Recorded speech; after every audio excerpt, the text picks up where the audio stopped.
I'm sharing the message from the trail today, and I know it's a bit disappointing to come to church and watch a video. It's just better in person, but I don't plan to do this very often. It's just that I got COVID last week, and so I'm gonna wait a few more days before I'm around large crowds. I'm gonna try not to cough on anyone on the trail out here, and that means that you get to see beautiful things. So you might recognize this as Archangel Valley Road, and I'm going to be preaching along different spots of the Reed Lakes Trail. And I got this new gimbal that I put my phone on and it makes it smooth, which means I can preach and hike at the same time. I'm not sure if that's advisable, so if you can help me spot bears because I'm a little distracted. I'll try to pick my feet up so I don't trip, but I'm feeling good enough to get out and go for a hike. And if you've been praying for our family or thinking about us, we're doing well. I appreciate it. And I've been preparing a message about rest. That's what I've been thinking about this week. And that's one of the meaningful things about getting COVID, is that I was forced to rest. I feel my life pretty full, and there's no way I would have laid around for a few days if I wasn't sick. So I had pretty low energy, and there was several days I just laid around. And I'm grateful for this opportunity to find rest. I would love to get to the point where I learn these lessons when I'm healthy and I don't have to get sick to learn important lessons.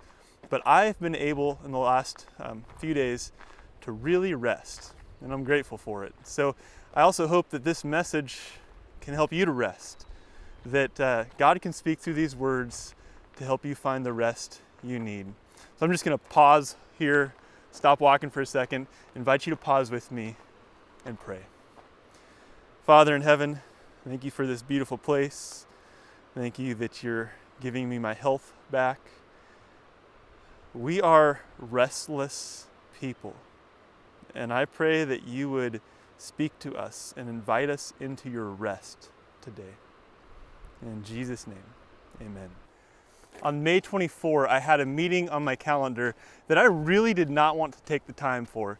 It was a meeting with my leadership coach, and I actually really appreciate the time I have with him. But on May 24, I remember thinking the best way he could help my leadership is to just let me have this hour to get my work done. I had so much work to do, and I just didn't want to take the time to have a call with somebody. But the meeting started, it was a Zoom call, and after a few minutes, he said what he always says. He says, Ryan, in our time together today, how could we spend this time in a way that would be most helpful to you? Well, I told him I really didn't have anything in mind and I was pretty busy. And he said, if there's nothing to talk about, we can cut our time short. And I thought that sounded great, except, that's really lame because he's giving his time to help me. And I should care enough to give the time to let him help me. So he asked if anything was on my mind, and I said, yeah, and I shared what had been on my mind for months. Summer. So I have to back up just a bit in order to understand why I was looking forward so much to this summer. Everyone had a different experience the past year and a half with COVID and the pandemic. It changed a lot of things about life, and for me, it made me really busy. All of my church leadership responsibilities had this additional concern to make sure we were doing everything right with COVID. And additionally, in my family, there was a lot of tough stuff that we had to deal with. And then we became even more busy when my wife took on an extra job and started doing school. So we just had way too much going on. So we had this goal way out in front of us that summer 2021 would be a time to relax. So I was telling my leadership coach about this, telling him how there's going to be a whole bunch of things that fell off my plate when summer came. So it was like a sprint to summer. And he was asking me my plans, and I shared with him that I had planned to make summer 2021 a summer of restoration. I was reserving it for all the things that restore my soul, and I was actually working extra hard at that moment. That's why I didn't want to take the call, because I was trying to get some important things done so I wouldn't have to do those things during summer. Well, he was so affirming of my plan. He said, Ryan, that is exactly what you need.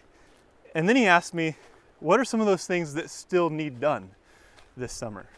So I told him about Vacation Bible School and some of the work I was doing on a podcast, and then the responsibilities I have with camp meeting and sermons I'm going to write and the things I wanted to do with 10 weeks of summer. And he listened. And after listening, he said, Ryan, those are great things to do. But if you do all those things at the level you want to do them at, you're not going to rest. Rest was my plan, but my coach was telling me, your plan's not going to work. It's too full. So then he pushed me further, and we went through everything I have to do and want to do this summer. And he said, can that wait? Is that necessary? How could you lower your standard to take less time on this thing? And it was so painful. Could you benefit from a conversation with my leadership coach, from someone pointing out those things that are keeping us from following through with our good intentions? Well, summer came, but the rest didn't automatically come. I went and picked up my parents from the airport. They were visiting us. I picked them up that Friday, the last day of school. Just a few hours later, the school year was complete. My kids were out and we celebrated. It felt like the sprint was finally over. We could rest. And being with people you love, doing things you love, restores your soul. But we also cheated sleep a few times, stayed up late to maximize the time with my family, and it caught up to us. We were pretty exhausted. We had a wonderful, exhausting time. I went to drop my parents off at the airport on 4 hours of sleep, and afterwards I went straight to a trailhead and did some hiking that day because part of my restoration plan for this summer is to hike. And I put in 37,000 steps that day. And I remember at the end of the day, I was sitting by a river and I just realized I was completely exhausted. And that coming week was another busy week. We had Vacation Bible School, which was excellent, but it made us busy. And I was also trying to get a whole bunch of extra work done because in 5 days, we had more family coming to see us. So I was trying to get stuff done so I could have more time freed up to spend with them. And they came in, it was in the middle of the night, so we started off tired. And we had another amazing, wonderful time with family that I wouldn't trade for anything. But we were exhausted. We went camping, it was really fun. We had 7 little kids with us. And our sleeping mats, we found out when we were there, several of them didn't hold air anymore. So not all the time we were laying down with our eyes closed was actually time we were sleeping. The second night, I actually took some life jackets and laid them, made a bed out of life jackets, got a little bit better sleep. And we came back from the camping trip, our time with family, exhausted and sick. We all got sick. And it turned out to be COVID. So actually the last 3 weeks, I haven't had to preach. So I haven't been writing sermons. It's been probably the longest stretch of downtime I have all year. And I thought I'd come out of that so refreshed, but I'm actually coming out of that really tired and sick. So here's what I'm learning and what I hope to share with you today is that rest doesn't come easy. It's not like a day off equals deep soul rest. There's a psalm and the psalmist says, "Be at rest once more, O my soul." Wouldn't that be nice if you could just command your soul to rest and it would rest? Well, it's actually kind of a helpless feeling because we can have all the ingredients for rest. Like we could sleep in, we can have time off, we can have family and recreation and leisure time and still not get rest. It's elusive in our culture of unrest and restlessness. There's an article published by the New York Times by Judith Shulevitz. Judith was raised a Jew and then stopped practicing, but as a young adult she found that her heart needed Sabbath rest, is exactly what her restless heart was looking for. So she came back to practicing a Sabbath. And she says in her words what I'm trying to say in mine. I'm going to read a bit of that article to you. She says, "Most people mistakenly believe that all you have to do to stop working is not work. The inventors of the Sabbath understood that it was a much more complicated undertaking. You cannot downshift casually and easily, the way you might slip into bed at the end of a long day. As the Cat in the Hat says, it is fun to have fun, but you have to know how. That's why the Puritan and Jewish Sabbaths were so exactingly intentional, requiring extensive advanced preparation. At the very least, a scrubbed house and a full larder and a bath. The rules did not exist to torture the faithful. They were meant to communicate the insight that interrupting the ceaseless round of striving requires a surprisingly strenuous act of the will. Finding rest is surprisingly strenuous. It's not passive or automatic or even guaranteed. The title of this message is Active Rest. Like my leadership coach was helping me do, we have to take an active, intentional role in trying to find rest for our souls. What's worse than not having time to rest is actually having the time to rest and not being able to rest. In Matthew chapter 11, Jesus gives some familiar instructions about rest. And his instructions lead to the words, "And you will find rest for your souls." So wait, I want to know what Jesus said. I want to understand it, because whatever those instructions are lead to us finding rest for our souls. So in those instructions, I see 3 action words.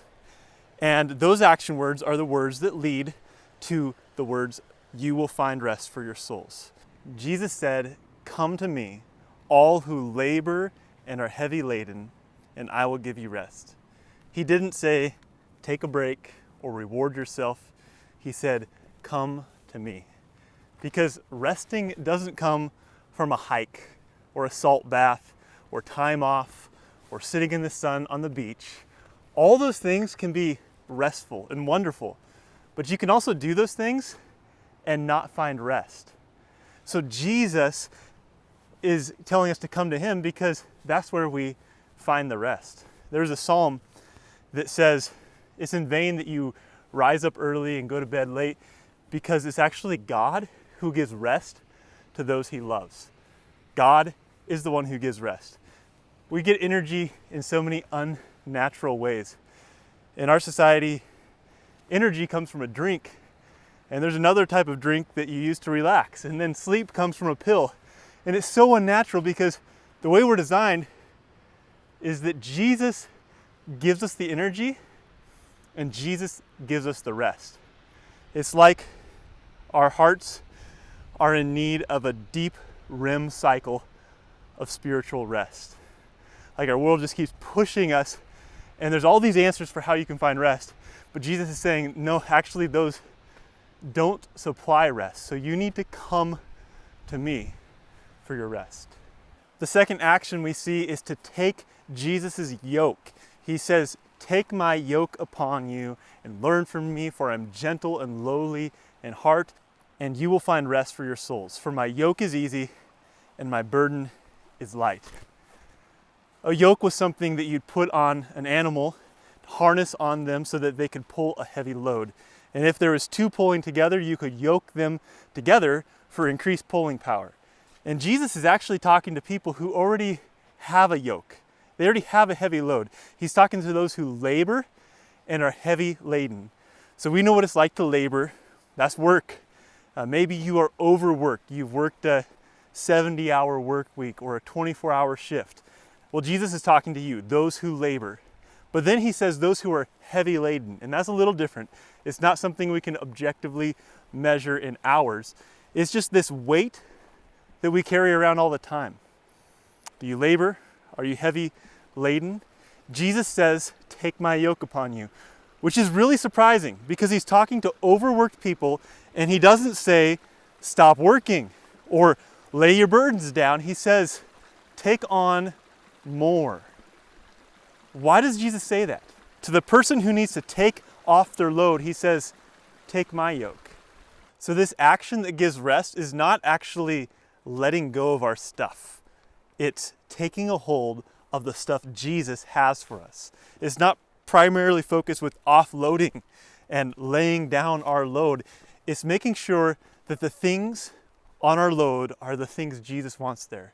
Because his burden does not make us weary. It's light and it's easy. It's invigorating. And when we find his stuff and we take on his load, we're naturally going to set aside those things that were weighing us down. So the focus then is not what can I get rid of? It's how can I reserve my shoulders, the load I'm carrying for only those things that Jesus wants me to carry. And then don't miss this detail. If we take on Jesus' yoke, that means he's yoked to us and he's pulling the load. And then Jesus says, learn from me, for I'm gentle and lowly in heart. So that's the third thing. We have to learn from Jesus about rest. So often when we think about rest, we think about checking out, taking a nap, turning on Netflix. But Jesus is calling us to check in, to engage, to put on our thinking caps, to learn from him. And don't miss his attributes that he draws our attention to that specifically help us learn rest. He says, I am gentle and lowly in heart. That is humble. So what is it about the gentleness of Jesus that teaches us to rest?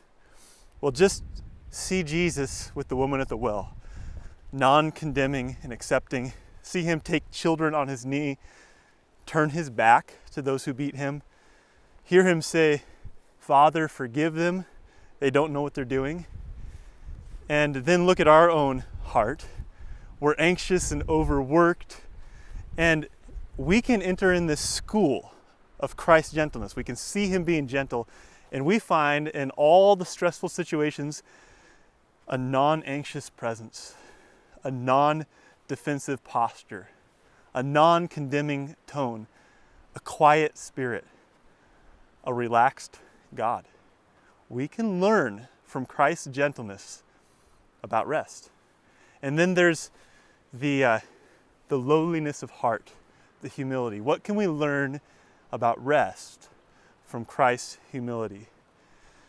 We struggle to rest because we have pride and self-exaltation, and they're constantly calling us to lift up self.